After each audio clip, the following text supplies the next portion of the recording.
essa videoaula é para tratar do fascismo, que foi um regime totalitário. Para o vestibular, os regimes totalitários aconteceram entre 1920 e 1945, nesse período entre guerras, entre a Primeira Guerra Mundial e a Segunda Guerra Mundial. A gente tem o nazismo na Alemanha, o fascismo na Itália. Após 1945, todos os regimes são considerados autoritários e não totalitários. Eles têm características totalitárias, você pode sim encontrar características totalitárias, mas eles não são totalitários, eles são autoritários. O regime fascista vai nascer na Itália no contexto final da Primeira Guerra Mundial. O país estava com instabilidade econômica, política e social. E daí o Mussolini, ele era socialista, ele vai se aliar a ex-combatentes da Primeira Guerra e pessoas que estão insatisfeitas com a crise econômica na Itália. E ele vai prometer, no partido dele, acabar com a crise econômica, com a crise social, né, as revoltas operárias, as greves, e por esse motivo ele tem apoio dos industriais, da burguesia. A doutrina fascista. A gente pode dizer que os fascistas se utilizaram do nacionalismo, né, colocar a Itália em primeiro lugar. Eles eram contra qualquer tipo de liberalismo, ou seja, eles eram contra os ideais construídos no iluminismo. Aí você tem o liberalismo econômico, seria a não intervenção do Estado na economia. O liberalismo político, que seria a divisão dos três poderes, lá de Montesquieu, legislativo, executivo e judiciário. E o liberalismo jurídico, no final da Revolução Francesa, que diz que todo homem nasce igual e livre em direitos. O indivíduo no Estado fascista, ele não tem direitos, ele tem dever para com o Estado. Tanto que tem uma frase do Mussolini, muito famosa, nada acima do Estado, nada fora do Estado, nada contra o Estado.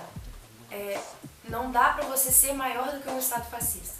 Contexto histórico da época. A gente tem aqui Revolução Russa, 1917.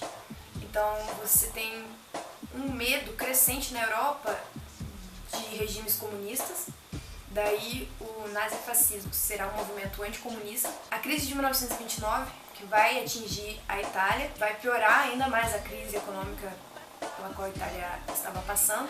E o Mussolini vai adotar as medidas do New Deal, do Roosevelt. Por conta desse medo do comunismo, o Mussolini vai conseguir apoio dos industriais da burguesia, porque nessa época de crise econômica, o proletariado, no caso os trabalhadores, eles faziam greves e isso estava desagradando aos mais ricos. Nesse sentido, a gente pode dizer que o fascismo é sim um movimento de extrema-direita.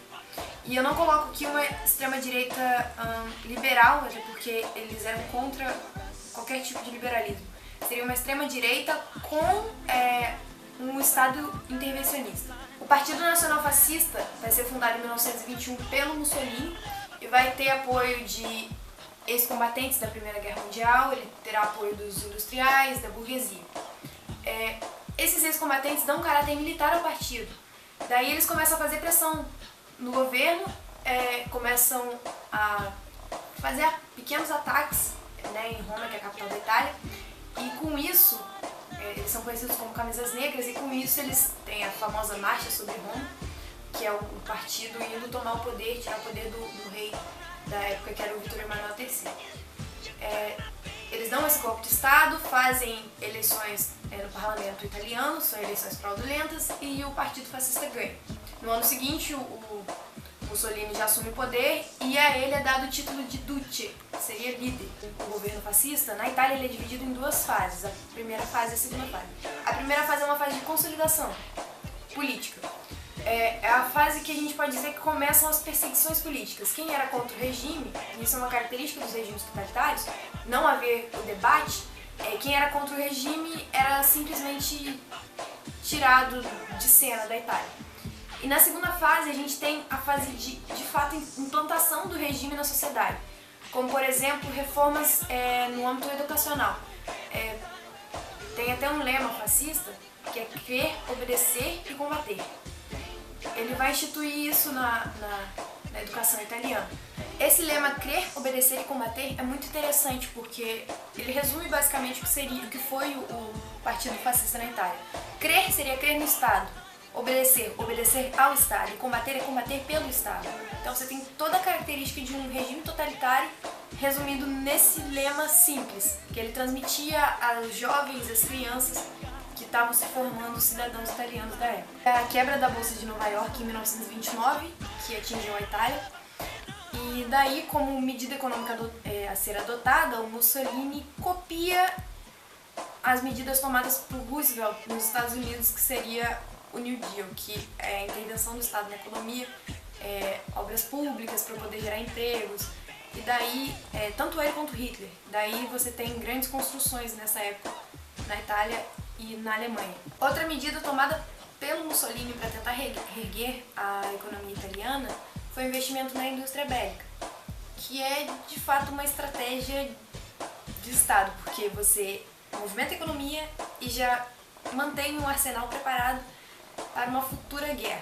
Esses regimes nazifascistas, eles não podem ser considerados de extrema esquerda, primeiramente porque a teoria que rege a esquerda foi feita por Marx e Engels, e os dois eram judeus.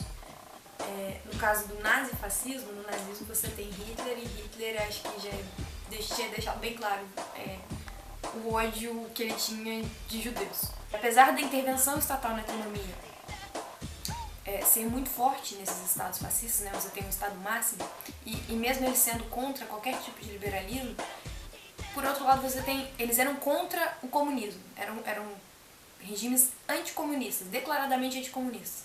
Então, num contexto entre guerras, né, da década de 1920 até 1940, não dá para você classificar esses regimes como regimes comunistas e sim como regimes capitalistas. Dangerous.